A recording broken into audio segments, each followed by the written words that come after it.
जंगल में बंटी नाम का एक गरीब किसान रहा करता था। एक दिन उसकी पत्नी टुनटुनी उससे कहती है, देखो ना जी, अपनी तो एक ही बच्ची है रानी, लेकिन इसे भी हम लोग एक बेहतर जीवन नहीं दे सकते। पता नहीं हम लोगों की गरीबी कब दूर होगी और मैं अपनी बेटी को कब अच्छा पहनाऊंगी और खिलाऊंगी। लगता है ये मेरा सपना ही रह जाएगा। टुनटुनी, सोचा था इस बार फसल अच्छी होगी तो मैं पूरे परिवार के लिए अच्छे कपड़े लाऊंगा, लेकिन भगवान के आगे किसकी चली है। हर बार की तरह इस बार भी फसल अच्छी नहीं हुई। हाँ जी, फसल खराब हो गई और मेरी चिंता भी बढ़ गई। साहूकार अपने पैसे मांगने के लिए आएगा, तब हम लोग क्या करेंगे? वो तो हम लोगों के घोंसले को हड़प लेगा। पिछली बार बड़ी मुश्किल से अपने घोंसले को हम लोगों ने बचाया था, लेकिन लगता है इस बार हम लोग अपने घर को नहीं बचा पाएंगे। तू चिंता मत कर, ऊपर वाला जरूर कोई न कोई राह दिखाएगा। कुछ दिन इसी तरह गुजर जाते हैं। एक दिन दूसरे जंगल से एक व्यापारी अपनी पत्नी के साथ सुंदरवन जंगल आता है। उसकी मुलाकात बंटी से होती है। वो बंटी से कहता है, मैं एक बहुत बड़ा व्यापारी हूँ। मेरे पास बहुत सारा पैसा है, लेकिन मेरी कोई औलाद नहीं। मैं इस जंगल में एक बच्ची को गोद लेने आया हूँ, चाहे वो चिड़िया हो या चिड़ा। ये सब सुनकर बंटी सोचता है, क्यों ना मैं अपनी बच्ची को इन्हें गोद दे दूं। इसके बदले में मुझे ढेर सारे पैसे मिलेंगे, जिससे मैं साहूकार का कर्ज आसानी से चुका सकता हूँ। चलिए साहब, मेरे घर। मैं अपनी बच्ची को आपको गोद देने के लिए तैयार हूँ। बंटी उनको लेकर अपने घर जाता है।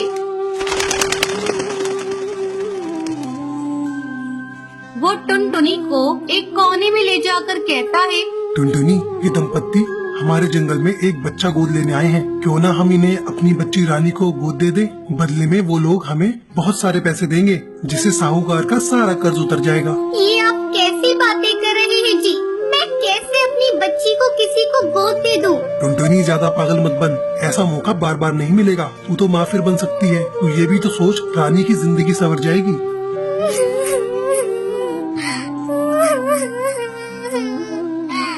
ठीक है जी, आप बात तो सही कह रहे हैं।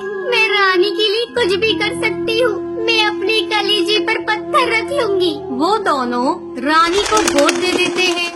बदले में उन्हें ढेर सारा पैसा मिलता है। जाते समय रानी रोने लगती है।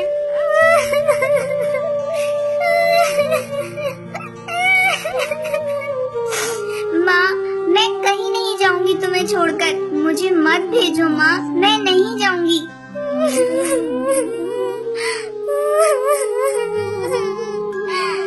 ये लोग तेरे नए माँ बाप हैं। तू इनके साथ जाएगी तो तुझे अच्छे अच्छे कपड़े पहनने को मिलेंगे, अच्छा अच्छा खाना खाने को मिलेगा। बेटा, तू जिद मत कर बेटा, मैं गरीब तुझे ये सब नहीं दे सकती। साहिब, जल्दी से ले जाइए आप यहाँ से।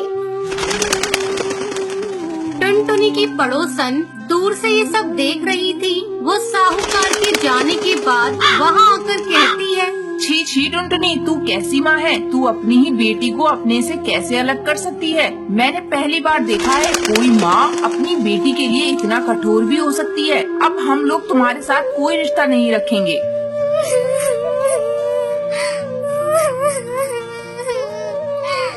बहन, अगर तुम मेरी जगह होती तो तुम क्या करती? मैं तो अपनी बेटी को बेहतर भविष्य देना चाहती हूँ, इसलिए मैंने उसे गोद दे दिया और ये मेरी बेटी है। मैं अपनी बेटी के साथ कुछ भी करूँ। आपको बोलने का कोई अधिकार नहीं है। आप यहाँ से जा सकती है। टुनटुनी, मैं साहूकार का कर्ज चुकाकर अभी आता हूँ। किसी तरह टुनटुनी अपना जीवन अपनी बेटी रानी के बगैर बिताने लगती है। बच्चों, इस दुनिया में चाहे कितना भी कर्ज हो वो चुकाया जा सकता है, लेकिन माँ के प्यार और ममता के मोल को कभी भी नहीं चुकाया जा सकता है।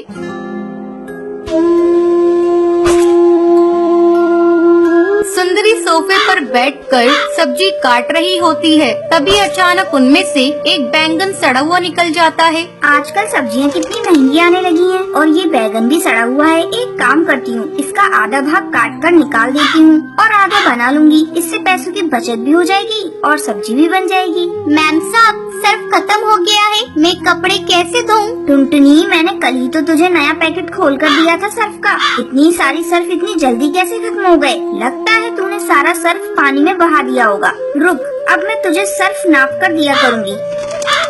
ये ले एक ढक्कन पकड़ और इसी में तू सारा काम कर। अरे ये क्या टुनटुनी, तूने चाय के बर्तन कहाँ रख दिए? मैंने अभी उसमें चाय बनाई थी और मैंने चाय पत्ती भी उसी में रखा था। सोचा था कि शाम को दोबारा बना लूंगी। कहाँ रख दिया उस बर्तन को? मैम साहब, उसमें तो बहुत थोड़ी सी चाय पत्ती थी। मैंने सोचा सारे बर्तनों के साथ उसे भी साफ कर दूं। कान खोलकर मेरी बात सुन ले, आगे से मुझसे बिना पूछे एक भी काम तू नहीं करेगी। सुंदरी, मुझे लेट हो रहा है ऑफिस के लिए। लाओ, मेरा टिफिन कहाँ है? अभी टिफिन लगा देती हूँ जी। अरे ये क्या? ये तो पड़ोस के दिए हुए समोसे हैं। क्या तुम इसे ही मुझे लंच में दोगी? अरे तो क्या हुआ जी, समोसे तो कितने अच्छे हैं, परसों के ही तो बने हुए हैं। और क्या हुआ, एक दिन के पैसे भी तो बचेंगे। तुम नहीं सुधरोगी सुंदरी। तभी किसी चीज के टूटने की आवाज आती है। अरे अब क्या तोड़ दिया टुनटुनी तुमने?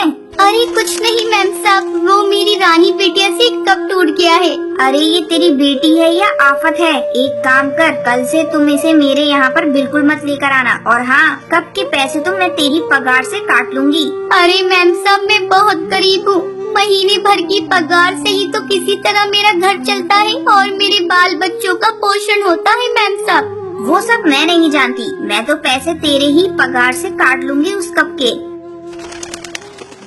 किसी वजह से टुनटुनी 2 दिन तक काम पर नहीं आती है। जब तीसरे दिन टुनटुनी काम पर आती है तो ये सब क्या है टुनटुनी? 2 दिनों तक तू कहाँ थी और काम पर क्यों नहीं आई? वो मैम साहब, मेरी बेटी को बहुत तेज बुखार है और मैम साहब आज भी मैं काम पर नहीं आई हूँ। आज मैं आपसे कुछ पैसे मांगने आई हूँ मैम साहब। मैं तुझे एडवांस में 1 फूटी कौड़ी नहीं दूंगी। और हाँ, तुम गरीब लोगों के साथ यही प्रॉब्लम है, तुम्हें कुछ भी होता है मुंह उठाकर भिखारियों की तरह कुछ भी मांगने आ जाते हो।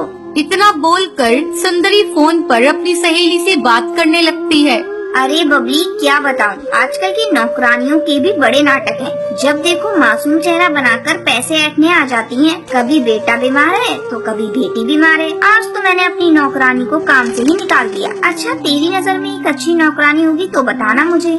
सुंदरी की नजर दरवाजे पे खड़ी टुनटुनी पे पड़ती है। तभी से वो सर झुकाकर खड़ी थी। टुनटुनी, तू अभी तक वहीं खड़ी है? तूने सुना नहीं क्या? मैंने तुझे काम से निकाल दिया है।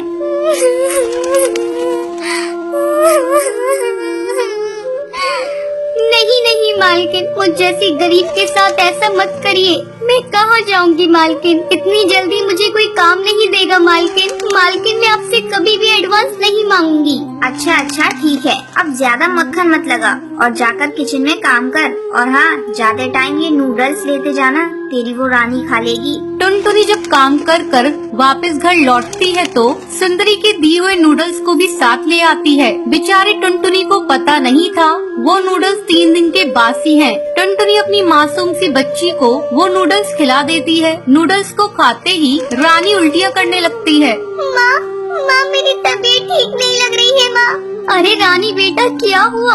तू अचानक से उल्टियाँ क्यों करने लगी? ठहर जा बेटा, मैं तुझे अभी अस्पताल लेकर चलती हूँ। टुनटुनी जल्दी से रानी को अस्पताल लेकर जाती है। अस्पताल पहुंचकर टुनटुनी को पता चलता है कि उसकी बेटी रानी की मौत हो चुकी है। अरे बहन जी, आपने उसे क्या खिलाया था? फूड पॉइजनिंग की वजह से उसकी मौत हुई है।